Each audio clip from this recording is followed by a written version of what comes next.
আসসালামু আলাইকুম বন্ধুরা, তো আমি তো চলে আসলাম আপনাদের বোন পাখি আপু। তো পাখি আপু আজকে ঘরের একটা ব্লগ নিয়ে চলে এসেছে। মেয়েরা স্কুলে যাবে, রেডি হচ্ছে। তো ওদের তো ব্যাগ গুছানো শেষ, তো ওরা বের হয়ে গেলে আমি বিছনাধারিটা একটু গুছিয়ে নিব আর কি। তো ওরা তো দুইজন একসাথে রেডি হয়, গামছা যে যেখানে মন চায় সেখানে ফেলে তারপর হচ্ছে গিয়ে ওর ঘর অগুছানো করে চলে যায়। কিন্তু আমি ওরা যাওয়ার পর আস্তে আস্তে গুছিয়ে নিই। তো আপনাদের ভাইও চলে যাবে, একসাথেই ওদের যাওয়া হয়। তো দেখা যায় আপনাদের ভাইয়া কোনো দিন ওদের থেকে একটু 10 মিনিট বা আধা ঘন্টা দেরিতে যায়, কারণ ওনার তো কারখানা। কিন্তু আমার মেয়েদের তো টাইম মতো স্কুলে যেতে হয়, কিন্তু প্রায় সময় দেখা যায় মেয়েরা আর বাপ একসাথে বের হয়। কিন্তু এই তো এভাবেই চলছে। তো ওনারা যাওয়ার পর সারাদিন তো আমার একা বাসায় কাটে, কারণ বাসায় তো আর আমার থাকার মতো কেউ নেই।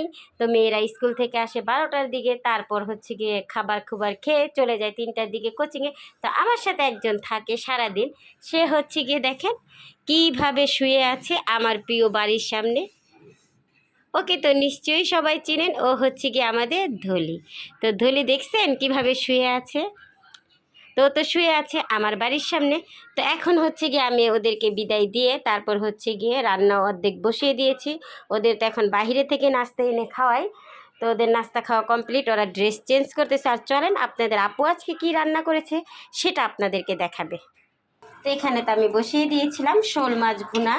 তো হচ্ছে গিয়ে শোল মাছ সেদিন কি যেন আর লাউ দিয়ে রান্না করেছিলাম। তো শোল মাছ তো আমি দুইটা নিয়ে এসেছিলাম মাঝারি সাইজের। তো একটা আমি লাউ দিয়ে রান্না করেছিলাম, আর একটা বসিয়ে দিলাম ভুনা। তো লাউ দিয়ে সেদিন রান্না করেছি, আর আপনার ভাইয়া বলেছে আপনাদের ভাইয়া বলেছিল যে লাউ দিয়ে রান্না করছে, শোল মাছটা তো ভুনা করলে ভালো হইতো। তো চিন্তা করলাম যাক, সেদিন যেহেতু তার কাছে লাউ দিয়ে রান্না করেছি, ভালো লাগেনি তরকারি সেটা বলেনি, বলেছে যে মানে ভুনা করলে একটু ভালো হতো আর কি শোল মাছটা। তা আজকে চিন্তা করলাম আরেকটা শোল মাছ যেহেতু ছিল ফ্রিজে, তো সেটা বের করে একটু ভালো করে ধুয়ে পরিষ্কার করে নিয়ে ভেজে দেন হচ্ছে গিয়ে আমি ভুনা করে নিলাম পেঁয়াজ দিয়ে।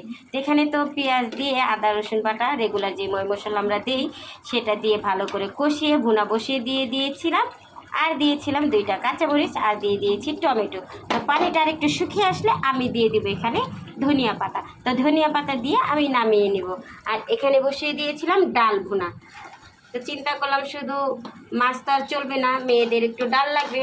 তো একটু ডাল বসিয়ে দিলাম, অল্প করে ডাল ভুনা বসিয়ে দিলাম।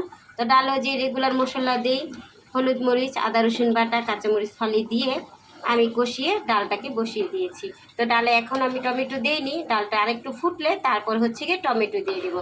আর হচ্ছে গিয়ে ডালটাও নামানোর আগে আমি ডালও একটু ধনিয়া পাতা দিয়ে দিব, আর তরকারিতে দিয়ে দিব। তো আজকে আপনাদের আপুর রান্না ছিল শোল মাছ ভুনা, আর হচ্ছে গিয়ে ডাল ভুনা। আর ভাত আমি আগেই রান্না করে ফেলেছি, যেহেতু আমার গ্যাসের সমস্যা। তো আমার তো ডালটা আগেই রান্না করে ফেলতে হয়, ভাত আগেই রান্না করতে হয়, কারণ গ্যাস দুপুর হলে একেবারে মোমবাতির মতো হয়ে যায়।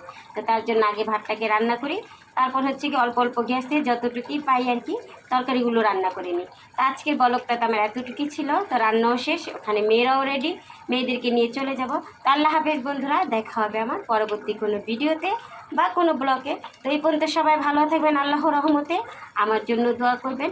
ইনশাল্লাহ আমি আপনাদের জন্য সব সময় দোয়া করি। আর আপুর ব্লগগুলো যদি একটু ভালো লেগে থাকে তাহলে একটা লাইক আর একটা কমেন্ট আর একটা শেয়ার করে ছোটো বোনের পাশে থাকবেন।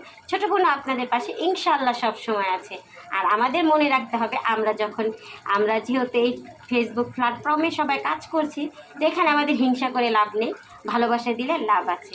আপনি আমাকে ভালোবাসা দিলে অবশ্যই আমি দেওয়ার জন্য বাধ্য হয়ে যাব। তো ইনশাল্লাহ আর কথা বাড়িয়ে লাভ নেই। তো হচ্ছে গিয়ে আজকে এখানে এতটুকুই, আল্লাহ হাফেজ।